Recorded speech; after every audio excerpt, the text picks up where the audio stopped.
Fala galera, estamos aqui iniciando então mais um episódio do nosso Multiverso Esportivo, seu podcast aí sobre todos os esportes. Hoje ainda o tema é futebol, porque tem muita coisa importante acontecendo.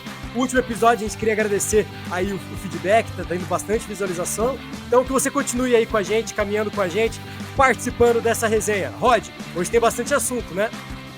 Fala galera, fala Lucão, boa noite. Hoje tem bastante assunto e é uma semana decisiva, né? Tanto na Sul-Americana quanto na Copa Libertadores para os times brasileiros.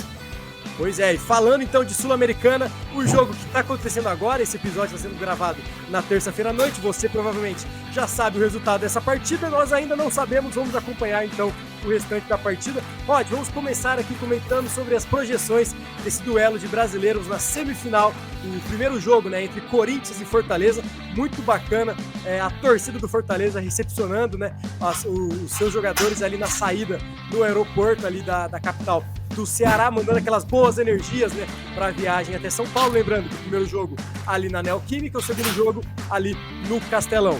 Aí nós temos as duas escalações, salvo a escalação do Corinthians, que o Matias Rojas teve uma indisposição ali de última hora, acabando sendo escalado então o Juliano no lugar do Matias Rojas, o gringo aí, contratado recentemente pela equipe do Corinthians.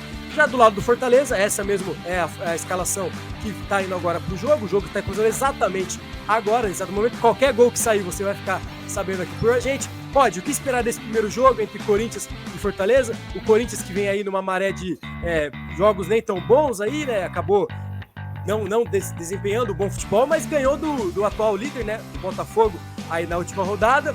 Já o Fortaleza segue invicto na Sul-Americana, passou o trator em todo mundo ali na fase de grupos, se classificou até a semifinal. Então aí, o que você espera desse primeiro confronto, já imaginando um segundo jogo, né, o jogo de volta, quem você acha que larga na frente entre Corinthians e Fortaleza?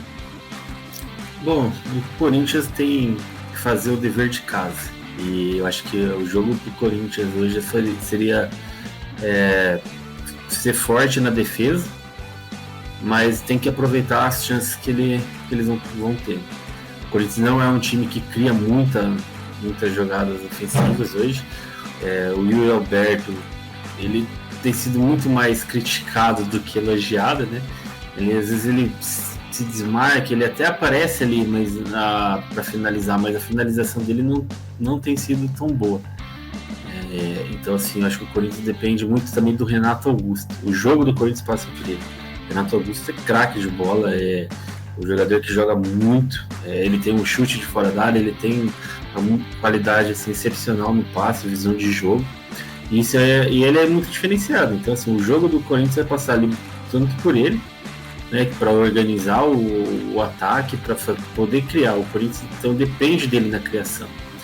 E o Fortaleza é um time muito bem arrumado e muito bem treinado pelo ótimo Voivoda, né? Já está há alguns anos ali que o time está sempre competitivo, sempre disputando. Eu acho que para o Fortaleza assim, um título da Sul-Americana seria um título gigante para o clube, não é uma projeção internacional. A gente nem pensando na parte financeira assim, de premiação, mas pensando na projeção do time. Naquele momento que você fala, pô, um título ali foda, tipo assim, pro clube, né, seria talvez aí até subir um pouco o patamar do clube, né, tipo, você vai alcançando voos maiores, garantiria também uma vaga pro ano que vem na Libertadores, né, então assim, pro Fortaleza seria muito importante, além de assim, o Fortaleza já tem alguns anos que vem fazendo um Campeonato Brasileiro assim, muito bom também,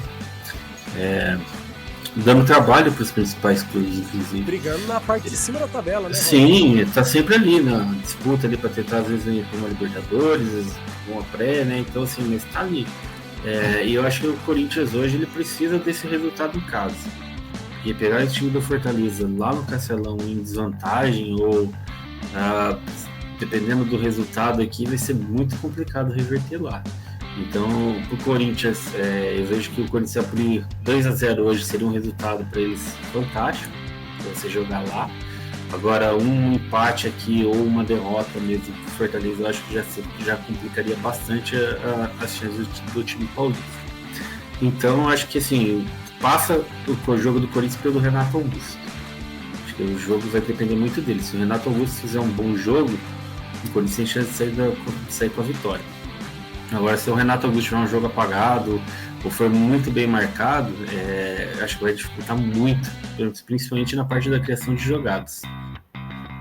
O Corinthians ele fica muito refém, né, desse organizador que é o Renato Augusto. Talvez com o Juliano eles ganhem mais em posse de bola no meio de campo, mas falta essa criatividade com chegada ali na frente. Sim. Às vezes o Corinthians chega, como você falou, às vezes o Yuri Alberto não corresponde, né? O time vai lá, rouba a bola, trabalha ela, leva ela até o último terço e acaba não tendo a finalização em condições, né, de marcar o gol, de abrir o placar. E eu acho que o Fortaleza ele tem um time hoje também, alguns jogadores experientes, né? Tem um time ali que é muito bem treinado. O João Ricardo eu acho um bom goleiro também, um goleiro seguro, preparado para pegar jogos grandes. Você tem o Lutero no ataque, o Marinho, que é um jogador, ele vive de altos e baixos, tem uma carreira meio que uma montanha-russa, ele se destaca no clube, vai para o outro, de repente ele não vai tão bem, volta.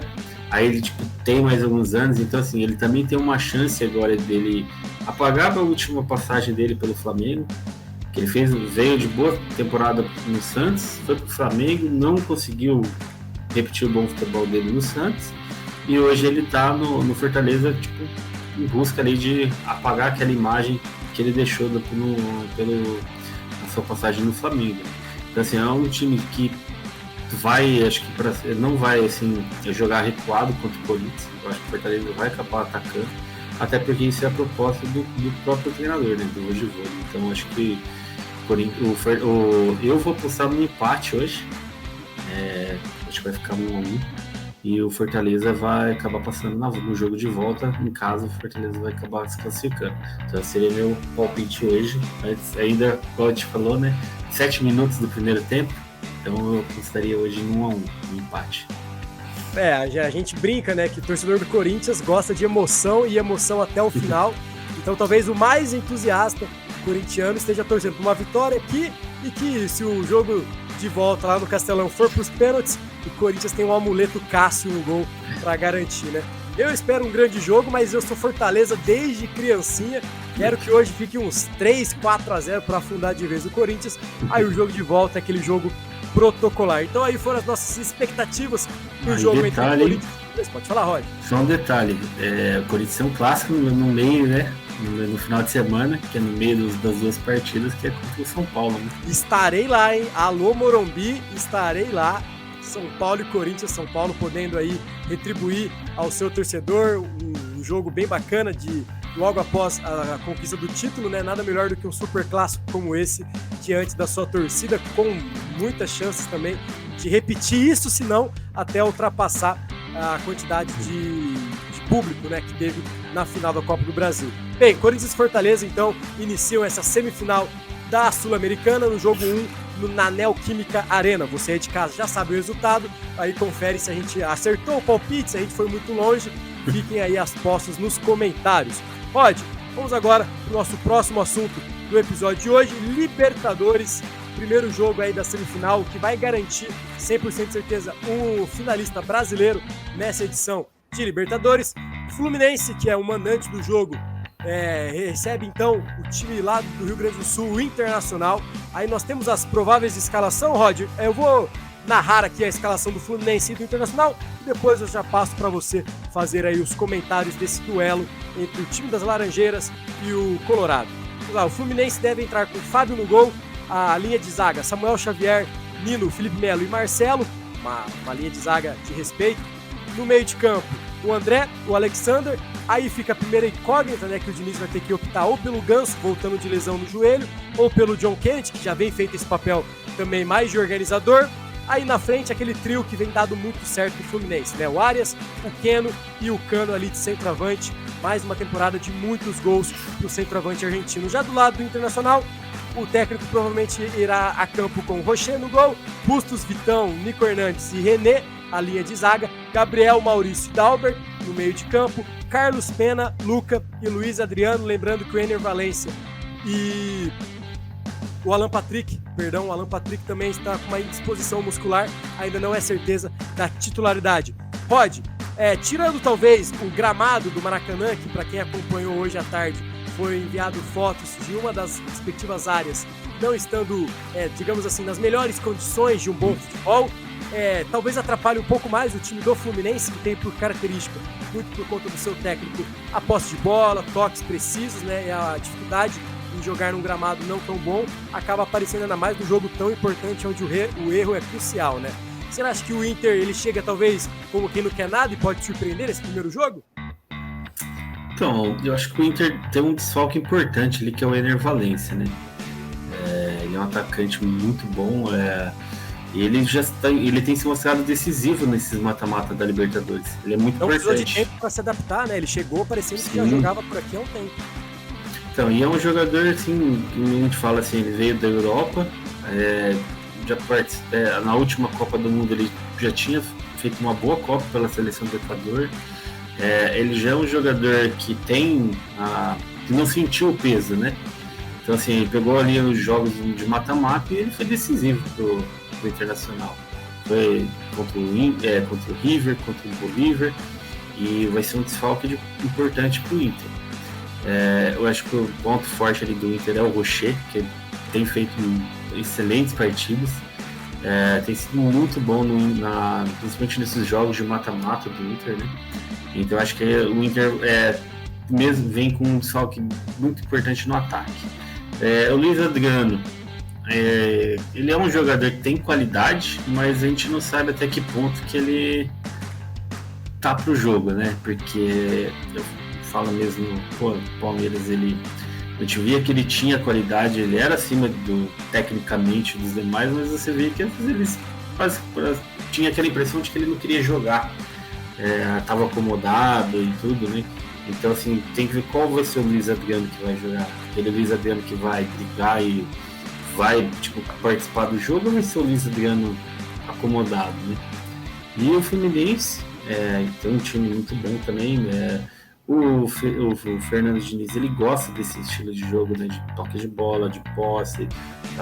Então, assim, a gente pegar ali o Felipe Melo na zaga, ele até pelas características dele de saída de bola, do bom passe, até o passe longo, né, os lançamentos, então por isso o Fernando Diniz gosta dele para fazer essa ajuda nisso.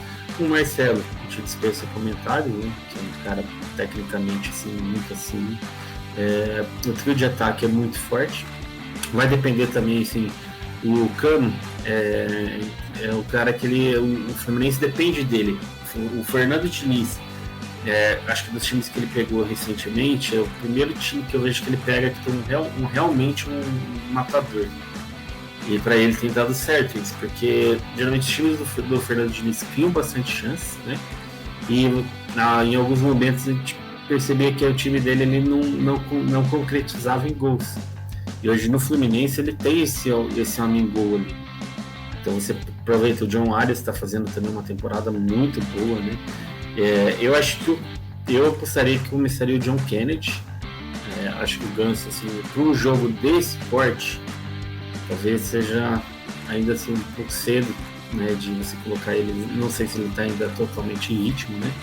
Então acho que hoje eu acredito que ele vai começar com o John Kennedy, pensando nessa questão, assim, até porque ele precisa da intensidade, né? Então a intensidade do time, principalmente ali no meio campo, para combater, recuperar a bola rápido, até para você trabalhar a bola, né? Tipo, o Fernando Diniz gosta dessa intensidade no elenco. Então, eu acho que nesse jogo o Fluminense seria favorito, acho que muito até por essa ausência, tanto do Alan Patrick, mas principalmente do Valencia, né? E então eu colocaria o Fluminense favorito nesse primeiro jogo. Eu acho que pro Inter, tem que voltar, digamos, vivo do Rio. Acho que pro Inter ele perder de 1-0, ainda tem jogo na volta. A vitória simples, né, vai pros pênaltis. Perder de 2-0 já seria algo. Nossa, nessa fase, para qualquer time, perder de 2-0 na ida se torna muito difícil. Então acho que pro Inter seria fazer um jogo ali para. Claro, o Inter tem chances de vencer, pode ser de lá para vitória e tudo, mas eu acho que o Inter tem que sair vivo desse confronto. Eu considero o Fluminense favorito, e muito por conta dos desfalques na parte ofensiva do Internacional. Por outro lado, o ponto forte do Inter, que é a defesa, tem um goleiro muito bom, tem uma zaga boa, tudo. Eu acho que pode ser o que, né, ajude o Inter ali, às vezes, a sair até mesmo com empate nessa partida. Mas para apostar, eu colocaria uma vitória do Fluminense nesse primeiro jogo. A certeza que nós temos é que será com um grande jogo, né? Uma grande partida de duas equipes consolidadas. O Fluminense vem num brasileiro melhor, vem numa temporada como um todo melhor, mas é muito claro que o Inter está focando todos os seus esforços na Libertadores, então tem tudo aí para surpreender. Você comentou também, né, do Felipe Melo sendo utilizado pelo Fernando Diniz na zaga, e eu já vou deixar bem claro, eu cantei a bola no nosso primeiro episódio da Seleção Brasileira. Não me surpreendo nesse novo ciclo de Seleção Brasileira Fernando Diniz recuar o Casemiro e fazer algo semelhante. Claro, o Casemiro anos-luz melhor do que o Felipe Melo, com melhor saída de bola, melhor poder de marcação. Então, quem sabe você poder colocar mais um jogador de meio de campo para livrar, então, o Casemiro dessa obrigação também de destruir e construir ao mesmo tempo. Vejo também o Fluminense alguns passos acima por questão do elenco em si e por não ter tantos desfalques para essa primeira partida. A gente sabe, né? Num jogo de ida e volta, nada é decidido no primeiro jogo, né? Nos primeiros 90 minutos. Tem mais 90 pela frente, tem mais a semana cheia. Lembrando que o Inter, ele teve a semana cheia de trabalho, né? Então conseguiu descansar seus atletas, conseguiu trabalhar focado o seu elenco. E do lado do Fluminense, a boa notícia foi do efeito suspensivo do Marcelo, né? Que correu o risco de ficar de fora da semifinal. O Rod, o expertise em direito esportivo, então conseguiu ali os advogados do Fluminense, que já tem uma grande história aí, os advogados do Fluminense, né, de tapetão e afins, conseguiram aí reverter o efeito suspensivo do Marcelo e vai conseguir participar dessa partida. Lembrando então que o Fluminense Internacional entram em campo nessa quarta-feira e você confere o pós-jogo aqui no Multiverso Esportivo. Vamos agora então para o próximo jogo, esse que está deixando o nosso companheiro aqui, o Rod, roendo as unhas, né, Rod? Boca Juniors, um time tradicionalíssimo na Libertadores, o time do atacante Cavani, que até pouco tempo estava nas ligas europeias, né, despontando ali no futebol europeu, contra o Palmeiras de Abel Ferreira e companhia. Rod, eu vou declamar aqui as prováveis escalações. Na hora da escalação do Palmeiras eu vou deixar para você, porque você também vai falar da questão da dúvida de um jogador ali, se o Abel está jogando com o que tem dado certo, se ele inova um pouquinho. Vou falar então a do Boca Juniors. Vai com o Romero no gol. Lembrando que o Boca Juniors faz uma linha de 3 defensores com o Figal, o Rojo e o Valentim. Os dois alas são o Advíncula e o Ezequiel. No meio de campo, o Fernandes, o Medina e o Fabra. Ali na frente, o Merentiel e o Cavani. Essa a provável escalação do Boca Juniors. Rod, fala pra gente da provável escalação do Palmeiras para esse jogo de quinta-feira. A provável escalação seria o Everton no gol, Marcos Rocha, Gustavo Gomes, Murilo e Piquerez. No meio, Zé Rafael, Gabriel Menino e Rafael Veiga. O Mike jogando numa ponta, o Arthur na outra e o Rony centralizado. Mas eu não me surpreenderia se o Abel tirasse o Arthur e colocasse um atacante, o Henrique ou até mesmo o Flávio Lopes, colocasse o Rony aberto na outra ponta, né, numa das pontas, junto com o Mike. Eu acho que ele gosta dessa formação com o Marcos Rocha e o Mike na ponta. Ele melhora a questão da marcação pelo setor, que é uma das prioridades o Abel sempre prioriza, sabe, principalmente a parte defensiva. O Palmeiras é um time que ele chega para esse confronto principalmente assim, sendo bem questionado, principalmente o ataque. Os últimos jogos têm produzido pouco. Então, assim, o Palmeiras precisa, como é que eu posso falar? Precisa, assim, melhorar nesse ponto. E o Boca também é um time que sofre muito, principalmente no ataque também. É um time que tem feito poucos gols. Nos mata-mata da Libertadores foram todos no pênalti. E aí entra a chave do Boca, né? O goleiro, o Chiquito Romero, que ele tem mais pênaltis defendidos do que gols convertidos, né? Contra ele. Então, assim, o Boca sabe disso. O Boca sabe que é importante fazer o resultado no jogo de ida. Seja fazer 1-0, para pior das hipóteses, perder lá e ir para os pênaltis, né? O Palmeiras, eu acho que tem que jogar, vai ser pelo que eu tava vendo, tem 19 jogadores que nunca atuaram na Bombonera. Vai ser um jogo que a gente sabe que é um jogo difícil, diferente de jogar na Bombonera. Estádio lotado, a pressão. Só que o Palmeiras ele tem principalmente uma linha defensiva que é muito experiente. Eu acho que o ponto-chave do Palmeiras tá ali. E principalmente no ataque, passa muito pelos pés do Veiga. E o Veiga ele gosta de jogo decisivo, ele gosta de jogo grande. Então o Palmeiras acho que ele vai ter que aproveitar essa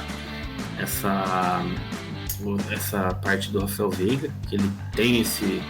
É o cara que ele chama a responsabilidade nesses jogos, então acho que você tem que dar aquela moral para ele e falar, Veiga, vai lá, faz seu jogo, destrói.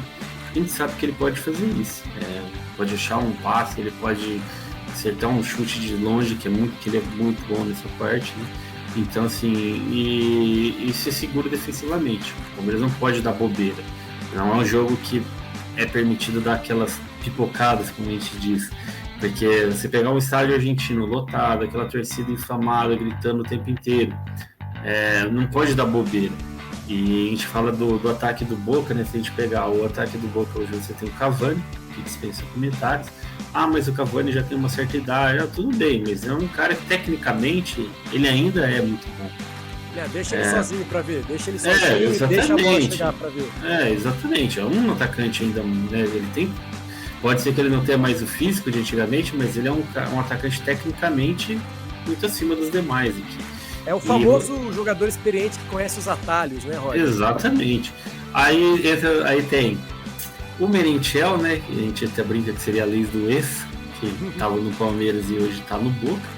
E ainda tem o Dario Benedetto, que também não traz boas recordações para os torcedores do Palmeiras, né? Principalmente pela semifinal de 2018, que ele saiu do banco para decidir. Ele acabou sendo decisivo nos 2 jogos. Então, assim, o Palmeiras também tem aquela tabu contra o Boca, né? A gente sabe que os tabus estão aí para ser quebrados. O Abel é um especialista nisso, principalmente em 2021, quando o Palmeiras eliminou o São Paulo da competição, que era uma pedra no sapato do Palmeiras, principalmente tratando-se de Libertadores e mata-mata, sempre foi complicado. E o Abel conseguiu quebrar esse tabu. Então, assim, a confiança da torcida vai muito na capacidade do técnico de ele mudar os esquemas, ele fazer uma preparação especial para aquela partida. Eu vou ser bem sincero, não espero uma partida de um futebol bonito de nenhuma das duas equipes, eu acho que não vai ser isso que vai acontecer, e eu acho que vai ser um jogo muito estudado.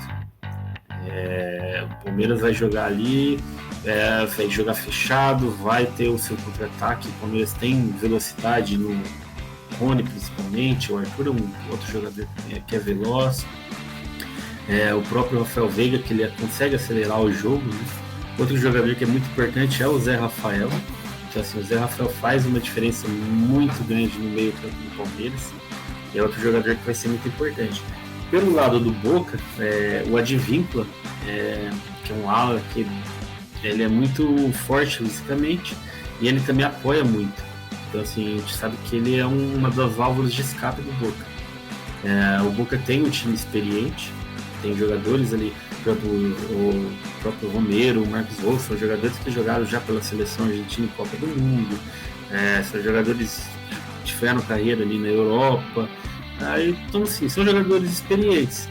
Você tem o próprio Fabra também, que já está ali, já faz alguns anos jogando no Boca. Eu espero que o Boca vai fazer um jogo. O Boca acho que não vai com tudo para cima também. A própria torcida do Boca Juniors, recente agora no último final de semana, estava na internet lá eles falando assim que era somente por um milagre para passar do Palmeiras. E do lado de cá, a torcida do Palmeiras também fica naquela assim, mas vai pegar o Boca, é difícil. Até assim, pelos os 2 jogos das duas equipes que não foram assim tão bons. Eu apostaria no empate nesse primeiro jogo. Acho que 0-0 tá bom. E o Palmeiras resolver em casa. Porque assim, pra mim o Palmeiras só não pode perder de 2 gols de diferença. Acho que perder de 2 gols de diferença pro Boca seria assim muito difícil de reverter. Foi igual foi em 2018, o Palmeiras perdeu de 2-0 lá, torna muito difícil de reverter no jogo de volta. Mesmo agora que naquela época ainda tinha um gol fora, né? Agora não tem. Mas mesmo assim eu acho que fica muito difícil de você tirar uma diferença dessa numa semifinal, por exemplo. Então eu apostaria num empate dos dois times ali fazendo aquele joguinho feio, bola pro mato e um 0-0 no placar, e o Palmeiras trazendo a decisão para dentro de casa. O Palmeiras não pode também, eu vejo assim, evitar os pênaltis, né? Eu ia comentar justamente isso. A gente falou do Corinthians, né? Que para ele 0-0 e outro 0-0 ele já chega mais tranquilo porque tem o Cássio. Talvez o Boca também fique muito apoiado. Você comentou, né? Que não é um time que tem feito muitos gols. O Riquelme, talvez o ídolo máximo da torcida, né? Talvez ele só divida holofotes ali com um tal de Maradona, que realmente é difícil comparar quando você tem o mesmo camisa 10 de um mesmo clube chamado Diego Maradona. Mas o Riquelme, ele comenta, né? Talvez falta essa criatividade em vários clubes hoje, aquele camisa 10 cerebral que encontra os passes, o time do Boca carece disso, né? Então ele vai provavelmente se apoiar na sua defesa e muito também na fé do seu goleiro de levar a partida até os pênaltis. O meu diagnóstico para esse jogo é que a bola parada vai ser muito crucial, seja em escanteio do lado do Palmeiras, que tem muita força com o Gustavo Gomes, o Rafael Veiga é um especialista em cobrança de bola parada, seja um escanteio ou faltas próximas à área para fazer esse levantamento, o próprio Mike e o Marcos Rocha fazendo aquele corredor do lado direito, podendo dividir às vezes os holofotes com os marcadores, puxando a marcação, fazendo o corredor, fazendo o cruzamento no fundo. Foi assim, se não me engano, em 2 dos 4 gols com o Deportivo Pereira. Claro, outro tipo de adversário, outras circunstâncias, mas também, né, a equipe aí do Abel, que tem o elenco na mão, nada de surpreendente pode aí esperar o Boca Juniors nesse primeiro jogo ali no fantástico La Bombonera, que quem foi sempre recomenda, né, como que é a experiência de você sentir um jogo, porque você não só assiste, você faz parte do jogo estando ali na arquibancada do La Bombonera. Então, Rod, você que aí é um torcedor mais pé no chão, aposta aí no empate nesse primeiro jogo, torcendo para que o Boca Juniors não venha surpreender o Palmeiras, levando a vitória por pelo menos mais de 2 gols de diferença, que complicaria muito o jogo no Allianz Parque. Rod, desse jogo, Boca Juniors e Palmeiras, mais algum comentário? Não, se perder de mais de 2 gols, eu acho que já ficaria quase impossível, né? E uma observação que eu ia fazer pensando assim, o Gabriel Menino é um jogador que ele gosta desses jogos. A torcida mesmo assim, reclama bastante das oscilações dele no meio da temporada e tudo, mas ele é um jogador que quando tem algum jogo assim, uma final, um jogo grande, ele é um jogador que costuma aparecer. Na primeiro jogo da semifinal de 2020 contra o River, o Palmeiras fez 3-0, ele também ele fez uma bela partida.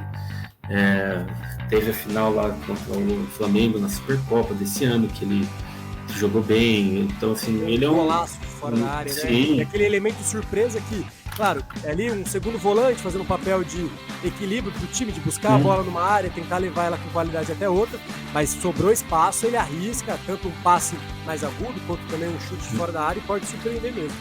Sim, eu acho que passa muito assim, o Palmeiras tem um jogo muito bom, ele precisa também estar ligado, porque o Zé Rafael, ele estava muito bem ali, né, jogava ele o Danilo, então você tinha o Danilo, fazia ali a marcação, o Zé Rafael fazia aquele elo entre o meio e o ataque, auxiliava ali o Veiga. E hoje o Zé Rafael, ele é o dono ali da posição, né, na cabeça, marcando, ele faz uma falta quando ele não tá, só que ele também não pode ficar subindo toda hora, né? E aí eu acho que tanto o Richard Rios quanto o Gabriel Menino ainda eles não estão se firmando, então, tanto que o Abel reveza bastante entre eles. Mas nesses jogos decisivos, assim, eu acho que vale a aposta no Gabriel Menino. Ele é um jogador que às vezes, no jogo ali de pontos corridos, alguma coisa assim, ele tá ali naquele. Parece que não tá tão ligado, mas num jogo grande ele tende a crescer um pouco. Então, assim, desde quando ele subiu, né, junto com o Patrick na época, fizeram uma boa final contra o Corinthians, até na época com o Luxemburgo, que era o treinador do Palmeiras, né? Então eu falo assim, é um jogador que ele gosta desses jogos. Então, assim, eu acho que ele fazendo uma boa partida vai ser muito importante para o Palmeiras, principalmente ali para dominar aquele meio campo. E nada melhor para um jogador querer mostrar serviço do que um jogo importantíssimo como esse, o primeiro jogo da semifinal da Libertadores, que acontece nessa quinta-feira ali na Argentina. Pessoal, esse foi o nosso episódio de preparatória, né, das retas finais das competições aqui sul-americana, do Corinthians e Fortaleza. Rod, segue 0x0, Corinthians e Fortaleza? 1x0 Fortaleza, peraí. 1x0 Fortaleza. Isso, gol confirmado. Vamos ver aqui. Após a revisão do VAR, o árbitro volta atrás e valida o gol de José Wellison. Então o Fortaleza, por enquanto, 1x0. 30 minutos do primeiro tempo. Jogo de ida aí pela Sul-Americana. Você vai conferir tudo sobre o pós-jogo, tanto de Corinthians e Fortaleza, Fluminense e Internacional, Palmeiras e Boca. Você vai conferir num só lugar que você já sabe.